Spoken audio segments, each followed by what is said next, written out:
इस वीडियो में 9th class के मैथ सब्जेक्ट के चैप्टर नंबर 1 संख्या पद्धति की एक्सरसाइज 1.5 और 1.6 का क्विक रिवीजन लेते हैं। यहाँ पे जो इम्पोर्टेंट क्वेश्चन हैं उनके बारे में हम डिस्कस करेंगे। आपके एग्ज़ाम में ज़्यादातर क्वेश्चन क्या आते हैं उनके बारे में हम डिस्कस करेंगे और आपका क्विक रिवीजन हो जाएगा। इसके बाद इस वीडियो के डिस्क्रिप्शन में एक लिंक दिया गया है जिसमें इन दोनों एक्सरसाइज से रिलेटेड एक टेस्ट दिया गया है। उस टेस्ट को आप करेंगे पूरी वीडियो देखने के बाद तो आपके लिए बहुत आसान लगेगा। आपका टेस्ट भी हो जाएगा, रिवीजन भी हो जाएगा। देखिए, सबसे पहले अगर हम बात करें एक्सरसाइज 1.5 में, एक्सरसाइज 1.5 में हमें वास्तविक संख्याओं पर संक्रियाएं दी हुई हैं। वास्तविक संख्याएं हमारी कौन सी होती हैं? जो परिमेय और अपरिमेय से मिलकर बनी हैं। परिमेय संख्याएं और अपरिमेय से मिलकर संख्याएं जो बनती हैं वो हमारे पास क्या कहलाती हैं? वास्तविक संख्याएं। इन दोनों से मिलके परिमेय कौन सी होती हैं? परिमेय हमने क्या बताया था? P/Q, जहां पे Q is not equal to 0। Q अगर 0 हो गया तो वो क्या बन जाएंगी? हमारे पास नोट डिफाइंड हो जाएगा, अपरिभाषित हो जाएगा। अब अपरिमेय में हमारे पास संख्या कौन सी आती हैं? मैंने बताया था कि ये जो n है, n होता है नेचुरल नंबर। नेचुरल नंबर हमारी कौन सी होती हैं? प्राकृत संख्याएं। प्राकृत संख्याएं परिमेय में होती हैं। 1 2 3 4 5, 1/1, 5/1, 7/1 सारी हमारी परिमेय में होती है। उसके बाद अगर हम संपूर्ण संख्याएं W से डिनोट करते हैं, ये हमारी होती हैं संपूर्ण संख्याएं। तो संपूर्ण संख्याएं भी हमारी परिमेय में आ जाएंगी। इसके बाद हमारे पास होता है पूर्णांक, Z से हम डिनोट करते हैं पूर्णांक। पॉजिटिव भी आगे, नेगेटिव, धनात्मक भी आगे और ऋणात्मक भी आगे। ये सारे हमारे क्या होते हैं? परिमेय संख्याओं में होता है। अब इनके अलावा जो भी, ये तो हमारे पास एग्जैक्ट वैल्यू जैसे 1 2 3 4 पूर्णांक हमारे पास पूर्ण वैल्यू है हमारे पास। बट अगर डेसिमल में भी आ जाएं P/Q, ये सारी मिलके हमारे पास क्या है? परिमेय संख्याएं। परिमेय संख्याएं दो प्रकार की होती हैं, 2 टाइप्स की। परिमेय संख्याएं हमारे पास 2 तरह की हैं, इनका हमने जिक्र कर चुके हैं। या तो इनका जो डेसिमल एक्सपेंशन है, दशमलव प्रसार, जब हम डिवाइड करते हैं क्या हो जाएगा? शांत हो जाएगा, शांत। जैसे हम बात करें 3/4 की बात करें हम, 3/4 0.75 होगा। एक पॉइंट के बाद, किसी एक पॉइंट के बाद, ये पॉइंट 1 के बाद भी हो सकता है, 2 के बाद, 3 के बाद, कहीं ना कहीं पे जाके किसी न किसी वैल्यू स्थान पे जाके वो क्या हो जाता है? टर्मिनेट हो जाता है, ख़त्म हो जाता है, शांत हो जाता है। इसको हम बोलते हैं शांत। ये कौन सी है? परिमेय संख्या। P/Q के रूप में लिखी गई है। तो हमारे पास क्या है? इसका दशमलव प्रसार शांत हो गया। एक होता है अशांत, होता है अशांत, लेकिन अशांत होने के साथ साथ वो आवर्ती होता है। अशांत आवर्ती मतलब जो बार बार रिपीट होता है। जैसे अगर हम बात करें 2/3 है, ये हमारे पास 0.6666 एंड सो ऑन, ये होता है। अशांत है, कभी ख़त्म नहीं हो रहा है, और आवर्त है क्योंकि बार बार रिपीट हो रहा है। हो सकता है कोई वैल्यू हमारे पास ऐसे आ जाए 0.237 237 237 एंड सो ऑन। इसको हम ऐसे भी लिख सकते हैं 0.237 बार। ये भी क्या हो रहा है? बार बार आ रहा है, अशांत है, लेकिन साथ में क्या है? आवर्ती है। तो हमारे पास जो परिमेय संख्या है वो 2 तरह की होती हैं, एक शांत और दूसरी अशांत और आवर्ती। नाउ आई थिंक ये आप लोगों के लिए क्लियर हो गया होगा। अब हम बात करते हैं अपरिमेय संख्याएं की। अपरिमेय संख्याएं जो होती हैं वो हमारे पास, अपरिमेय संख्याएं, इनका जो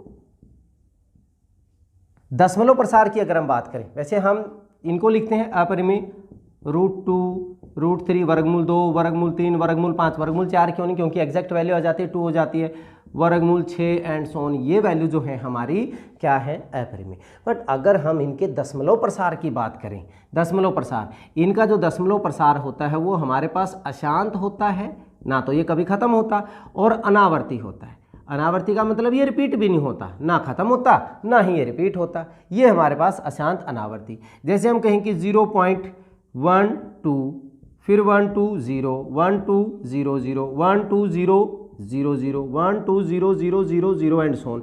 ये ना तो रिपीट हो रहा है और ना ही हमारे पास ख़त्म होने का नाम ले रहा है।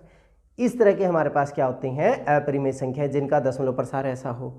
अच्छा, इनके लिए जैसे ये है ना हमारे पास 3/4, अगर हम इनके नीचे वाले जो हर है, हर के गुण के बारे में अगर हम जानना चाहें, यहाँ P/Q में जो Q है हमारा हर कहलाता है, जो हर के गुणनखंड होंगे, हर के गुणनखंड फैक्टर, वो हमारे पास हमेशा किस में होंगे, 2 की शक्ति n गुणा में 5 की शक्ति m।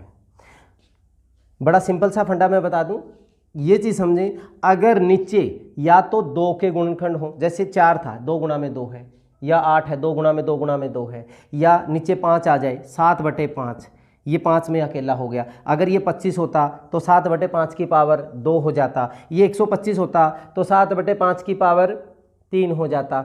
अगर हमारे पास या तो 2 में है या 5 में है, या फिर 2 और 5 दोनों में है, जैसे हम कहें कि 11/10 है, 2 गुणा में 5 है, ठीक है। इस तरह का अगर कोई भी गुणनखंड आ जाता है हर में, नीचे वाले में, तो वो हमेशा क्या होगा, शांत होगा। लेकिन इनके अलावा अगर कुछ और आ गया इनके साथ होते हुए भी अगर साथ में आ गया, जैसे मैं कहूँ कि 7/6 हो गया, अब ये क्या है, 6 जो है वो 2 गुणा में 3 है, 2 गुणा में 3, तो 2 के साथ एक और आ गया। अगर ऐसा आ जाता है तो वो हमारे पास क्या हो जाएगा, अशांत और आवर्ती हो जाएगा, ठीक है। अब आपको ये आसान सा लग रहा होगा, बड़ा आसान है। यहाँ पे एक शांत, अशांत, आवर्ती और अशांत और अनावर्ती है। अब हम अपरिमेय संख्याओं के ऊपर जो हमारे पास संक्रियाएं हैं उनके बारे में हम रिवीजन कर लेते हैं। हमारे पास अगर मान लीजिए हमारे पास 2 संख्याएं a और b हैं, ठीक है। अगर मैं इनका रूट ले लेता हूं, वर्गमूल a और वर्गमूल b, ये हमारे पास क्या है, अपरिमेय संख्या बन गई। अब अपरिमेय संख्या, लेकिन जरूरी नहीं कि सारी की सारी हों। हमने मान लिया ये एग्जैक्ट वैल्यू नहीं आ रही, अगर a का मान 4 हो गया तब वो अपरिमेय नहीं होगा, ध्यान दीजिए। और b का मान भी ऐसे, जैसे मान लो 9 हो गया तो तब नहीं होगा। हमने अपरिमेय मान लिया a और b, इनको अगर हम ऐड करें तो हमारे पास क्या हो जाएगा, जोड़ना हो तो वर्गमूल a प्लस वर्गमूल b लिख देंगे हम। अगर इनको घटाना है तो वर्गमूल a माइनस वर्गमूल b हो जाएगा, ठीक है। और अगर इनको गुणा करना है वर्गमूल a गुणा में अगर वर्गमूल b, तो हम इसको कैसे लिख सकते हैं, इकट्ठा लिख सकते हैं, मल्टीप्लाई करके वर्गमूल a भी हो जाएगा। अगर हम इनको भाग कर रहे हैं कि वर्गमूल a बटा वर्गमूल b, तो ये हमारे पास ऐसे आ जाएगा a बटा b, बस b क्या नहीं होना चाहिए, 0 के इक्वल नहीं होना चाहिए, ठीक है। और अगर हमारे पास CD भी हो मान लीजिए, तो वर्गमूल a और वर्गमूल b, चलो पहले इनको कर लेते हैं, वर्गमूल a प्लस वर्गमूल b, वर्गमूल a माइनस वर्गमूल b के साथ हमारे पास identity a plus B into A minus B क्या होता है, दिस इज वर्गमूल a का स्क्वायर माइनस वर्गमूल b का स्क्वायर। तो ये वैल्यू क्या बन जाती है, a माइनस बी हो जाएगी, ठीक है। एज जो हम परिमेय संख्याओं पे लगाते हैं वही हमारे पास अपरिमेय संख्याओं पर इनकी जो आइडेंटिटी है वो लग जाएंगी। अगर हम बात करें वर्गमूल a प्लस वर्गमूल b के स्क्वायर की बात करें तो ये क्या बन जाएगा, वर्गमूल a का स्क्वायर प्लस वर्गमूल b का स्क्वायर प्लस 2 वर्गमूल a इंटू वर्गमूल b। वर्गमूल a का स्क्वायर क्या बना, a, क्योंकि वर्गमूल से स्क्वायर कैंसिल हो जाएगा, a प्लस b प्लस का 2, इन दोनों को मल्टीप्लाई करेंगे तो क्या हो जाएगा, वर्गमूल a भी हो जाएगा। ऐसे अगर हम माइनस की बात करें, वर्गमूल a माइनस वर्गमूल b का स्क्वायर, तो ये बन जाएगा हमारे पास इसी से a प्लस का b minus 2 root a b, ये वैल्यू हमारे पास ये आ जाएगी, ठीक है। बड़ा आसान सा है। अब यहाँ बड़ा इम्पोर्टेंट आता है कि इनका हर का परिमेयीकरण करना। परिमेयीकरण क्या होता है कि नीचे से हमने रूट ख़त्म करना है, नीचे जो भी वैल्यू होती है, सपोज कीजिए हमारे पास 7/5 प्लस का रूट 2 है, यहाँ पे बोला जाता है, इंपॉर्टेंट है, इससे रिलेटेड क्वेश्चन आता है आपका जो एक्सरसाइज 1.5 के एक्सरसाइज 1.5 का क्वेश्चन नंबर, एक तो 2 बहुत इंपॉर्टेंट है, 2 से रिलेटेड क्वेश्चन आते हैं और एक आपका क्वेश्चन नंबर 5। क्वेश्चन नंबर 5 ये ज़्यादा इंपॉर्टेंट है आपके, इनसे ज़्यादा क्वेश्चन आते हैं। क्वेश्चन नंबर 4 भी आपका इंपॉर्टेंट है, ठीक है, तो इनके ऊपर खास आप ध्यान देंगे, अच्छे से करेंगे इनको। तो क्वेश्चन नंबर जो आपका 5 है उसमें परिमेयीकरण ही है। अगर मान लीजिए हमारे पास ऐसी कोई संख्या है, हमने इसका परिमेयीकरण करते हुए हम क्या करते हैं, लिखते हैं हम हर का परिमेयीकरण करने पर क्या होगा, 7/5 प्लस वर्गमूल 2। जो ये वैल्यू है नीचे, इसका साइन चेंज करके, अगर प्लस है तो माइनस कर दीजिए, माइनस है तो प्लस कर दीजिए, उस वैल्यू से मल्टीप्लाई कर दीजिए माइनस, और उसी वैल्यू से इसको क्या कर दीजिए, डिवाइड। हमने उसी से गुणा किया, उसी से भाग किया, तो कोई फर्क नहीं पड़ता किसी नंबर पे, ये वैल्यू हो जाएगी। अब अगर आप ऊपर मल्टीप्लाई करेंगे, 7 को 5 से गुणा किया 35 हो गया, माइनस का 7 वर्गमूल 2। देखिए ये कई बार बच्चे क्या करते हैं, जो गलती कर रहे हैं उसकी बात मैं बता रहा हूँ, 7 गुणा में वर्गमूल 2 वर्गमूल 14 लिख देते हैं, जो कि गलत है। अगर यहाँ पे वर्गमूल 7 होता तब वो मल्टीप्लाई हो जाता, ठीक है। अगर हमारे पास ये परिमेय है, ये अपरिमेय है, तो ये वैल्यू हमारे पास क्या होगी, 7 वर्गमूल 2 ही रहेगी, ध्यान कीजिए आप। अब नीचे a plus B into A minus b, हमने क्या किया, मीन्स a का स्क्वायर माइनस b का square, a square minus b square, value क्या बन गई हमारे पास, 35 माइनस 7√2 अपॉन 5 का स्क्वायर हो गया भाई 25, माइनस 2 वर्गमूल 2 का स्क्वायर कितना हो गया, 2 हो गया। ऊपर वैल्यू कितनी होगी, घटाना नहीं है, यहाँ पे देखिए ये घटेगा नहीं, ठीक है, क्योंकि हमारे पास ये परिमेय है, ये अपरिमेय संख्या है। तो 35 माइनस 7 वर्गमूल 2 बटे कितना हो जाएगा, 23 हो जाएगा, ये वैल्यू आ गया। अब नीचे वर्गमूल नहीं रहा, इसको हम बोलते हैं हर का परिमेयीकरण करने पर।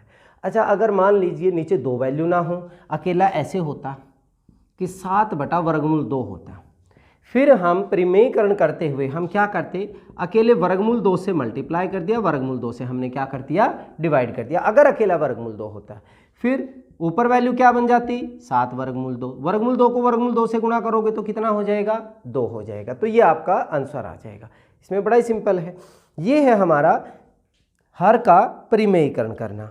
अब जो क्वेश्चन नंबर 2 है उसमें आपको वैल्यू इनको जोड़ना घटाना ये वैल्यू की गई हैं। क्वेश्चन नंबर 2 में जैसे हमें दे दिया 3 गुणा करना 3 प्लस वर्गमूल 3 गुणा में 2 प्लस वर्गमूल 2, ऐसे दे दिया हमारे पास। एक पार्ट कर लेते हैं हम, इसमें थोड़ा सा आपका रिवाइज हो जाएगा। अब मल्टीप्लाई करते हैं, यहाँ पे 3 को 2 से गुणा करेंगे तो क्या हो जाएगा, 6 हो जाएगा। इसको गुणा करेंगे 3 वर्गमूल 2 हो जाएगा। देखिए वर्गमूल 6 नहीं होगा, अभी मैंने बताया इसको, ये हमारा परिमेय है, यह अपरिमेय है, लेकिन गुणा होने के बाद ये क्या बन जाएगा, अब अपरिमेय बन जाएगा। अब वर्गमूल 3 को 2 से गुणा करेंगे तो ये 2 वर्गमूल 3 होगा, और वर्गमूल 3 गुणा में वर्गमूल 2 अंदर मल्टीप्लाई हो जाएंगे, तो वर्गमूल, ये दोनों वर्गमूल में है तो ये मल्टीप्लाई हो जाएंगे। बहुत सारे बच्चों की क्लास में हम देखते हैं वर्गमूल 3 प्लस वर्गमूल 2 क्या करेंगे, वर्गमूल 5 कर देंगे, ये गलत है। वर्गमूल 3 प्लस वर्गमूल 2 ये वर्गमूल में वैल्यू होंगी तो नहीं जुड़ेंगी। अगर हमारे पास ऐसे हो वर्गमूल 3 गुणा में वर्गमूल 2, तब हमारा गुणा हो जाएगा, ये वर्गमूल 6 हो जाएगा, ठीक है। अगर हम कहें कि वर्गमूल 5 माइनस वर्गमूल 3, बहुत सारे बच्चे वर्गमूल 2 कर देते हैं, जो कि हमारा क्या है, गलत है। ये भी आपने स्टेप नहीं करना है। अब ये वैल्यू तो होगी हमारे पास 6 प्लस का, यही वैल्यू आएगी। अगर सेम हो, सपोज कीजिए हमारे पास ऐसे हो 3 वर्गमूल 5 प्लस का 2 वर्गमूल 5, अगर हमारे पास ये जो अपरिमेय वाला पार्ट है हमारा वर्गमूल 5, अगर ये सेम है तो हम ये कह सकते हैं, मान लीजिए सेब है, ये 3 सेब ये 2 सेब, तो कुल मिला के कितनी सेब हो जाएंगी, 5 सेब। कितनी सेब, 5 सेब, और सेब को हमने क्या माना, वर्गमूल 5, बस सिंपल सा है। या वर्गमूल 5 कॉमन ले लीजिए, 3 प्लस 2 क्या हो जाएगा, 5 हो जाएगा, तो 5 वर्गमूल 5 हो जाएगा। आपने इन बातों का ध्यान रखना है, ठीक है। तो ये है हमारा क्वेश्चन नंबर 2 का पार्ट। अब अगर हम बात करें इसमें जो क्वेश्चन नंबर 4 है, क्वेश्चन नंबर 4 में कहता है रूट 9.3 को क्या करना है, संख्या रेखा पर निरूपित कीजिए। संख्या रेखा पर वो करना है। अब हम इसके लिए क्या करते थे, सबसे पहले तो हम 9.3 सेंटीमीटर का एक रेखाखंड लेते हैं, 9.3 सेंटीमीटर ड्रा करते हैं। यहाँ से 1 सेंटीमीटर, ये 9.3, ये 1 सेंटीमीटर हम ड्रा करते हैं। और फिर इसके बाद क्या करना था, इसका हाफ करना था, इसका हमने हाफ करना है। आप छोटी क्लासों से करते आए हुए हैं इनका हाफ, ये आपका हाफ हो गया, ये हाफ पॉइंट हो गया। यहाँ से इसके बाद आपने क्या करना था, इसको अर्धवृत्त लगाना है, हमने अर्धवृत्त की रचना करनी है, ये हमारा अर्धवृत्त बन गया, ठीक है। और फिर आपने इसके ऊपर एक 90 डिग्री के कोण की रचना कर देनी है, 90 डिग्री का कोण, ठीक है। ये हो गया हमारा 90 डिग्री का कोण। अब यहाँ से यहाँ तक आप प्रकार खोलेंगे और ऐसे चाप लगा देंगे, ये वैल्यू, ये हमारे पास चाप लग गई। और इसको अगर हम आगे बढ़ाएंगे, ये पॉइंट जो होगा हमारा वर्गमूल 9.3 होगा, जहाँ पे ये हमारे पास क्या होगा 0, ये हमारे पास क्या होगा 1 और ये वैल्यू हमारे पास क्या होगी। अब 0 पॉइंट संख्या रेखा पर हमने 0 पॉइंट कहाँ से लिया, ये 1 और इसके बाद ये वैल्यू यहाँ पे आ जाएगी। जब आप उसको सही स्केल से करोगे तो आपके एग्जैक्ट वैल्यू वहाँ से फाइंड आउट हो जाएगी। ये होता है संख्या रेखा पर किसी भी संख्या को निरूपित करना। अगर कोई भी वैल्यू दी हुई है, इसके अलावा कोई भी और भी होती, तो पहले उतना ही रेखाखंड लोगे, 1 सेंटीमीटर ड्रा करोगे, उसका आधा लेके अर्धवृत्त की रचना करोगे। जहाँ आपने ये पहले वाला पॉइंट था, ठीक है, एंड पॉइंट इस रेखाखंड का, उसी के ऊपर 90 डिग्री यहाँ से चाप लगा देनी है। इसको 0, 1 आगे वैल्यू अपने आप वो जो पॉइंट है काटेगा, वो रूट वाला पॉइंट आ जाएगा, ठीक है। ये था हमारे पास एक्सरसाइज 1.5 का रिवीजन। अब अगर हम बात करें एक्सरसाइज 1.6 में, एक्सरसाइज 1.6 में हमारे पास क्या है, पावर्स में वैल्यू हैं, करनी है, घात है, इनको हमने सोल्व करना है। हमारे पास a की पावर m इंटू a की पावर n। इससे पहले अगर मैं नंबरों में बताऊं कि मुझे निकालना है 5 की पावर 3 गुणा में 5 की पावर 2, भाई ये बड़ा सिंपल सा है, ये 3 बार गुणा में है, इसका मतलब क्या होता है 5 गुणा में 5 गुणा में 5, इसका मतलब होता है 5 गुणा में 5 2 बार, तो 5 कितनी बार गुणा हो गया 5 बार। मैं इनको जोड़ता तब भी वही आता, 5 की पावर 3 + 2 5 हो जाता। तो ये जो है ये हमारे पास क्या बन जाता है, a की पावर m + n हो जाता है, ठीक है। इसके बाद ऐसे ही अगर मान लीजिए हमारे पास ऐसे होता a की m डिवाइडेड बाई a की n, अगर हमें ये भाग करना होता 5 की पावर 3 भाग में 5 की पावर 2, तो हम क्या करते 5 गुणा में 5 गुणा में 5 और भाग में 5 गुणा में 5, 2 कट जाते 1 रह जाता, तो यहाँ पे फिर माइनस हो जाता है। ये वैल्यू क्या बन जाएगी हमारे पास m - n। देखिए गुणा में अगर हमारा आधार, इसको हम आधार बोलते हैं, इसको हम घात बोलते हैं, अगर हमारा आधार समान है तो घात क्या हो जाएंगी, जुड़ जाएंगी। और अगर हमारा आधार समान है और भाग में है तो घात क्या हो जाएंगी, माइनस हो जाएंगी। सिंपल सा है। अगर ऐसे होता कि मान लीजिए हमें a की पावर m और n ऐसे कह रहा है, जैसे 5 की पावर 3 को 2, अब इसको भूल जाइए आप, अंदर क्या है, अंदर वाली चीज़ क्या होगी 2 बार गुणा होगी। अगर 2 बार गुणा होगी तो मतलब 5 की पावर 3 गुणा में 5 की पावर 3 क्या हो जाएगा, ये जुड़ जाएगा। अभी क्या हो गया 6 हो गया। और अगर मैं सीधा इनको गुणा करता तब भी तो 6 ही हो रहा था, तो इसका मतलब क्या बन जाएगा, ये m × n हो जाएगा। बड़ा ही सिंपल है, ये पार्ट हो गया हमारे पास, ठीक है। और अगर हमारे पास a की पावर m इंटू b की पावर m, देखिए अब की बार हमारे पास आधार समान नहीं है लेकिन जो घात है वो समान है। अगर ऐसा हो तो क्या बन जाता है, a इंटू b, इन दोनों को गुणा करके इकट्ठी ही हम इनकी घात ले लेते हैं। जैसे हम कह सकते हैं 7 की पावर 3 गुणा में 8 की पावर 3 अगर हमें दिया है, अगर हमारे पास घात समान है तो हम इनके आधार को गुणा कर देते हैं, 56 की पावर क्या हो जाएगा 3 हो जाएगा, या 7 गुणा में 8 की पावर क्या हो जाएगा 3 हो जाएगा। ये हमारे घात और आधार के क्वेश्चन है। इसी से रिलेटेड हमारे पास क्वेश्चन इसमें पूछे गए हैं, वैल्यू फाइंड आउट करनी है, बड़े ही आसान से हैं। ये एक्सरसाइज के 3 क्वेश्चन हैं हमारे पास और सभी पार्ट इंपॉर्टेंट हैं, इनसे रिलेटेड क्वेश्चन जरूर आ जाता है। जैसे एक क्वेश्चन है 32 की पावर 2/5, 32 की पावर 2/5। इसमें सोल्व करना है इसको। अगर सोल्व करना है तो हम क्या करेंगे, ये जो वैल्यू है, ये वैल्यू इसको पावर में बदलिए। ये 2 की पावर 5 होता है, 2 की पावर 5, और ये हमारे पास क्या है अब, कौन सा, a की m इंटू n। हमने क्या बताया था, a की पावर m इंटू n, ये बन जाता है। यहाँ पे करेंगे हम 2 की पावर 5 गुणा में 2/5, क्या हो जाएगा 2 की पावर 2, तो आंसर कितना हो गया हमारा 4 हो गया। बड़ा ही सिंपल है, पूरा चैप्टर आपका बहुत ही आसान है। जैसे एक क्वेश्चन दिया हुआ इन्होंने 11 की पावर 1/2 एंड 11 की पावर 1/4 दिया हुआ है।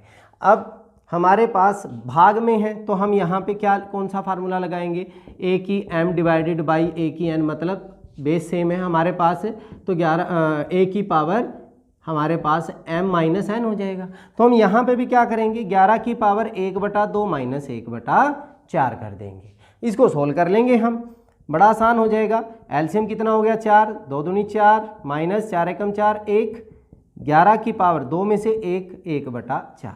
ये सिंपल सा हमारा क्या हो गया, आंसर हो गया। ठीक है, इसी तरह हमारे पास जो तीनों क्वेश्चन है सॉरी, तीनों क्वेश्चन इसके एक्सरसाइज 1.6 के 1.6 के क्वेश्चन नंबर 1, 2 एंड 3 तीनों इंपॉर्टेंट हैं। इससे क्वेश्चन जरूर ही आ जाता है आपके बोर्ड के एग्जाम में, और ये आपके कम्पिटिटिव एग्जाम्स में भी ये जो वैल्यूज़ हैं, ये जो सूत्र हैं, ये बड़े ही इंपॉर्टेंट हैं। चलिए, आप इस वीडियो के नीचे जो डिस्क्रिप्शन में लिंक दिया हुआ है उस टेस्ट को जरूर करें, बहुत ही आसान लगेगा आपको। अगर आपने ये वीडियो अच्छे से देखी है और पहले हमारी एक्सरसाइज अच्छे से की है तो आपको बहुत ही आसान जाने वाला है। चलिए, इस वीडियो में इतना ही, नेक्स्ट वीडियो में अगले क्वेश्चन के साथ फिर मिलते हैं। तब तक के लिए जय हिंद, जय भारत।